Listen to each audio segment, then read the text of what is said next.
Hello chess lovers, Suren here, and I have a very fascinating game for you played at the 7th Lichess Titled Arena, with the white pieces playing the reigning world chess champion Magnus Carlsen, who this time delivered another surprise and started the tournament under nickname manwithavan. It is said that Magnus Carlsen played the whole tournament from his phone in a car. And on the black side of the board is American chess prodigy Akshat Chandra, who was playing under a nickname BabaRamdev. Akshat Chandra has recorded one of the fastest rises in chess history. In May 2015, within a period of 5 years and 5 months, he crossed the 2500 Grandmaster rating level. Now let's see what happened on the board. This was a bullet game with 1 minute time control, and manwithavan started with e4, e6 by BabaRamdev.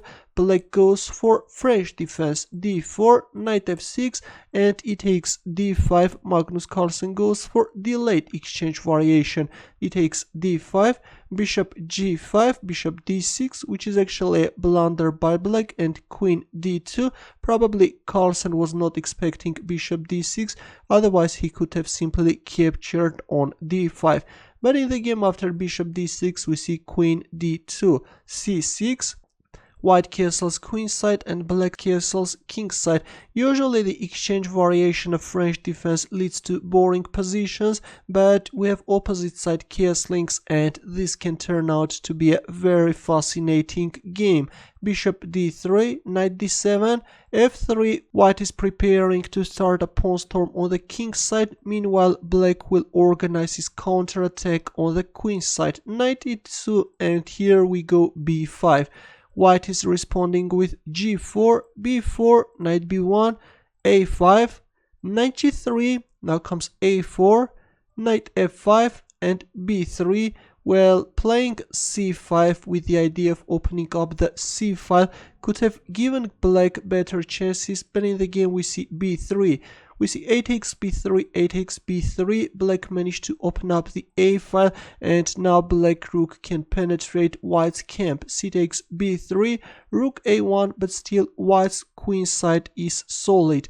Rook e1. Well, instead of playing rook e1, white could actually capture on d6 and then start chasing black queen, and then bishop d6. Of course, this could give white better chances, but in the game we see rook e1. c5, finally black wants to open up the c file.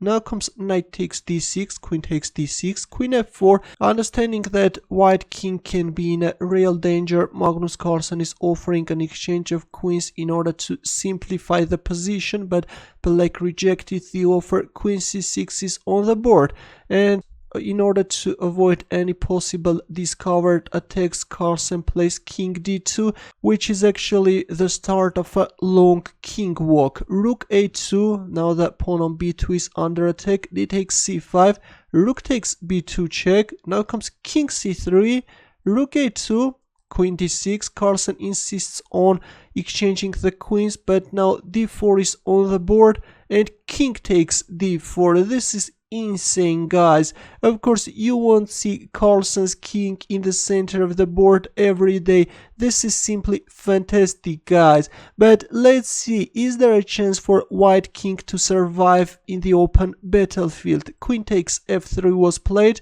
In return we see bishop takes f6, knight takes f6, g5.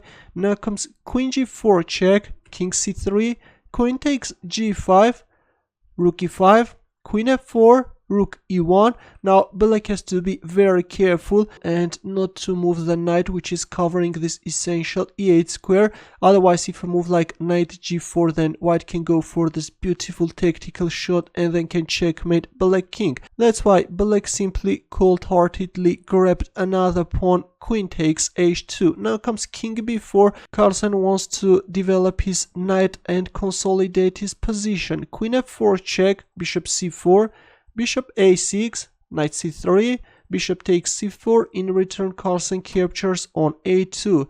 Bishop e6, discover check, king a3, rook a8 check, king b2. And actually already we can say that the storm is over. Carlsen managed to equalize the game, and now gradually he will start gaining advantage. Queen f2 check, rook e2, queen f3, now comes rook takes e6, an impressive exchange sacrifice, after which Carlsen is managing to get rid of that dangerous bishop which was putting pressure on this b3 square, and now comes knight c3. Carlsen will try to make use of his powerful passed pawn on the c file. h6, black is opening up a luft for the king, but c6 is coming. Knight g4, c7, king h7, and the second white queen appears on the board. Rook takes c8, queen takes c8, knight f6, queen e6. Of course, black is rook down, and there is no way to survive. Already the players were down on time with only a few seconds on the board. They were pre-moving, that's why let's not analyze their moves. Queen g6. Now let's see how will Magnus Carlsen finish up his opponent. Okay, Carlsen is managing to force an exchange of queens, and then the b pawn is marching forward. Rook d2, knight b8, rook d6 check, king g5, knight d5, knight a6, and after knight f4, black lost on time, but of course white's position is winning. A very dramatic game, I think, though BabaRamdev managed to organize a very dangerous king hunt, but Carlsen's daring king managed to survive, and white even managed to win the game. Thanks for watching. Here are more suggestions for you for more games. Don't forget to subscribe to my channel. I will see you in the next video.